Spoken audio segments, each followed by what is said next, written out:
네, 시청자 여러분 안녕하세요. 오늘의 코인 앵커 문다연입니다. 오늘의 주요 경제 지표부터 살펴보겠습니다.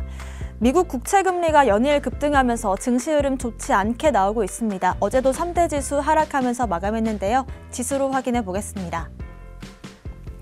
나스닥 선물지수 16,000선 아래서 유지되고 있습니다. S&P 500 지수 4,700대이고요. 골드는 횡보세 이어가다가 어제 한번 큰 하락이 나왔습니다. 1,790대까지 내려가는 모습이고요.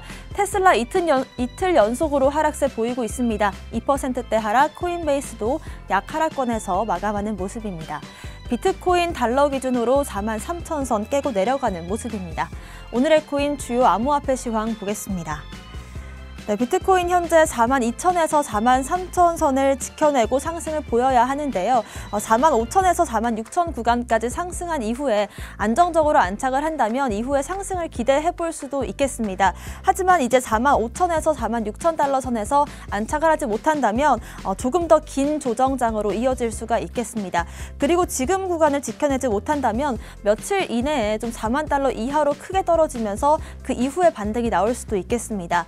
어젯밤에 이제 알트코인 같은 경우에는 한때 디센트럴랜드와 샌드박스가 급등을 했습니다. 삼성전자가 디센트럴랜드와 손잡고 이 메타버스의 플래그십 스토어 837을 오픈했다. 이 소식에 큰 상승을 보였습니다.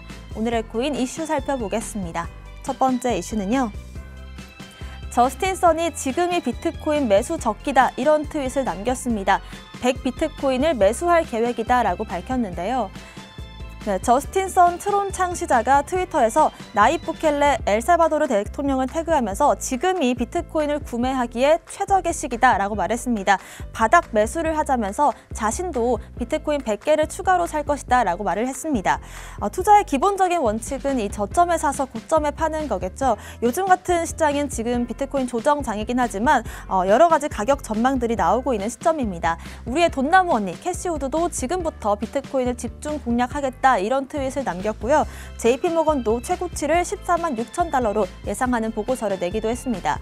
일단 지금이 찐 바닥은 아닐 수도 있겠지만 지금부터 모아간다면 향후 좀 긍정적인 가격 상승을 볼 수 있을 것 같습니다. 두 번째 이슈 보겠습니다. 우리은행이 디지털 혁신을 위한 블록체인 플랫폼을 구축합니다. 네, 우리은행은 블록체인 플랫폼을 구축했다고 6일 밝혔습니다. 블록체인 플랫폼은 이 블록체인 기술을 활용해서 결제와 인증, 그리고 자산 관리 등 각종 거래에서 개인정보를 안전하게 보호하면서 거래의 신뢰성과 투명성을 보장할 수 있는 네트워크 환경인데요.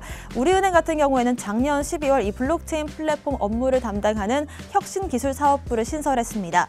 우리은행은 블록체인 플랫폼 구축으로 인해서 이 한국의 CBDC 모의실험 연구인 민간기관 유통과 기술 검증을 완료를 했고요. 올 하반기에 CBDC 유통 확대 실험에도 들어갈 계획입니다. 우리은행 관계자는 이 블록체인 플랫폼 구축은 이 스테이블 코인인 우리은행 디지털 화폐 WBDC와 이 디지털 자산의 소유권을 증명할 수 있는 NFT 발행, 그리고 이걸 송금과 결제에 이용할 수 있는 멀티 자산 지갑 등 여러 가지 서비스에 활용할 것이다 라고 밝혔는데요. 특히나 이 DID를 통한 신원 자격 증명 서비스도 은행 업무에 추가할 것이다 라고 말했습니다. 사실 이 기사를 보고 조금 놀랬던 게 지금까지는 은행에서 CBDC 관련된 업무만 맡는 걸로 좀 이해하시는 분들도 많았을 것 같습니다. 하지만 앞으로 NFT나 DID 등 여러 가지 방향으로 사업을 넓힌다고 하니까, 그리고 또 우리은행을 시작으로 다른 은행에서도 이런 행보를 보이지 않을까 기대해봐도 좋을 것 같습니다. 마지막 이슈 보겠습니다. JP모건이 이더리움이 디파이 시장 점유율이 하락할 것이다 라고 지속하는 전망을 보였습니다. 네, JP모건 애널리스트들이 이더리움이 이 디파이 부분에서 지배력을 잃어갈 것이다 라고 보고서를 냈습니다.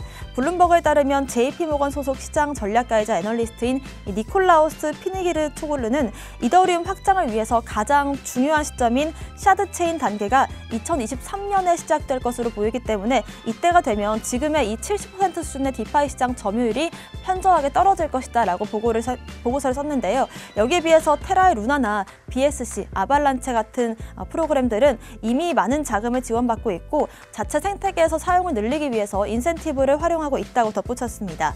사실 이 기사 같은 경우는 사실 놀라운 기사는 아닌데요. 이미 이더리움 킬러, 이더리움 대항마들이 많이 나오고 있는 상황이고 작년에 이 코인들이 상승률 탑 10에 대거 랭크됐습니다.